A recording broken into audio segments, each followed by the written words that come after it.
May adlaw na tong tanan. Are you thinking about getting a hip replacement, and when you consulted your doctor, he said he's going to do the anterior approach or the frontal approach, or you already had the hip replacement? If you have, or if you are thinking about getting one, you might need to watch this video to know your precautions. Hi, I'm Nathan. I'm your occupational therapist, and my goal is to help you be more consistent with your therapy at home. After a hip replacement, there are precautions that you need to observe for 6 weeks. Your doctor will discuss this with you.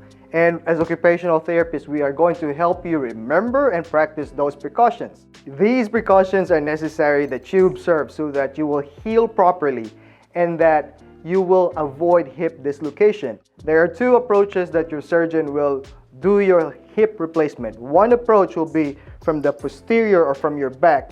And if you want to know your precautions for that, you will just click on this link right here.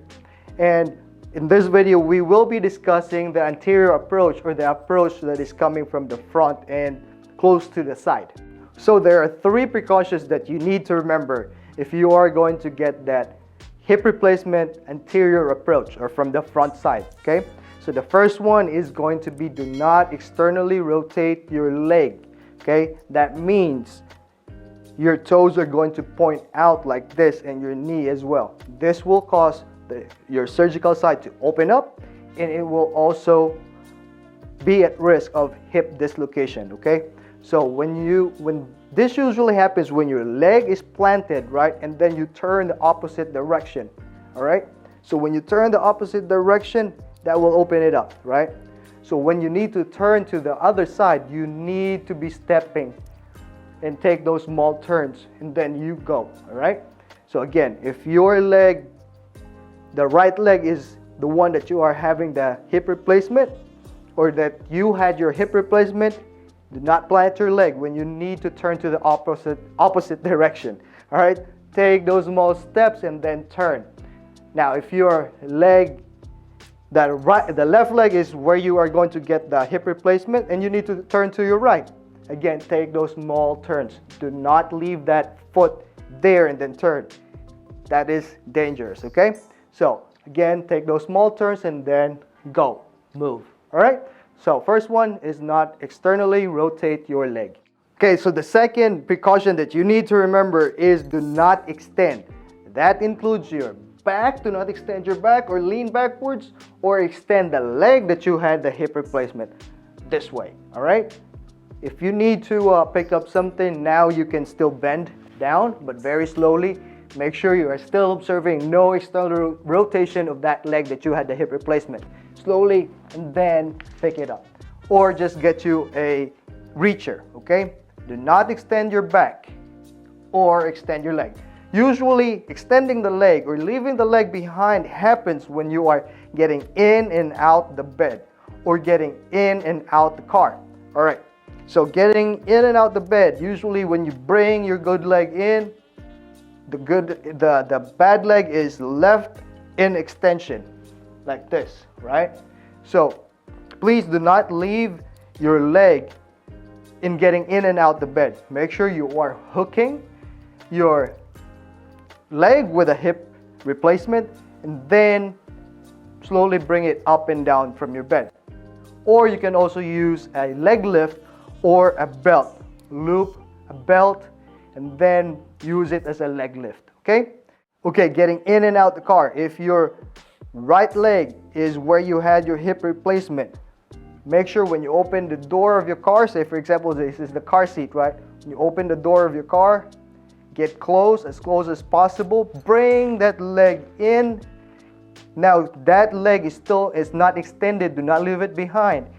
It will be bending like that, and then help that leg in this way, right?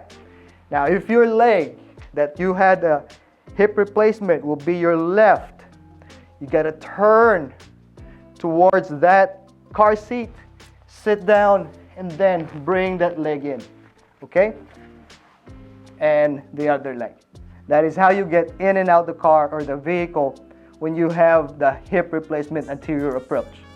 Not extending your back like this You usually don't do that, right? But there are instances when you do this, when you extend your back.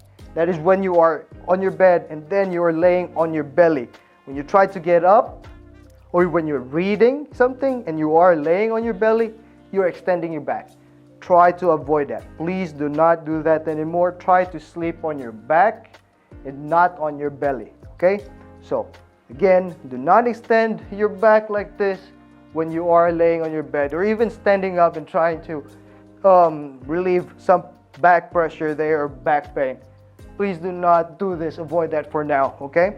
So, again, do not extend your back. Do not extend your leg. And then finally, avoid pelvic bridging. Pelvic bridging is just like this. All right, let me lay down on my carpet, right? So pelvic bridging is just like this, all right? We usually do this when we are putting on our pants while we are laying down on our bed, okay? Please do not do the pelvic bridging. Again, that will only put pressure on the leg that you had the hip replacement. Instead, try to sit down. Sorry, my chair. Let me get my chair. All right. When you put on your pants, try to sit down and then do the leg that you had the hip replacement with first, okay? Keeping that leg and your hip bent, not extended, not like this, okay? So I need you to bend it now and then put on your pants this way, all right? Sitting down, not on your bed. And then slowly stand up and pull up your pants.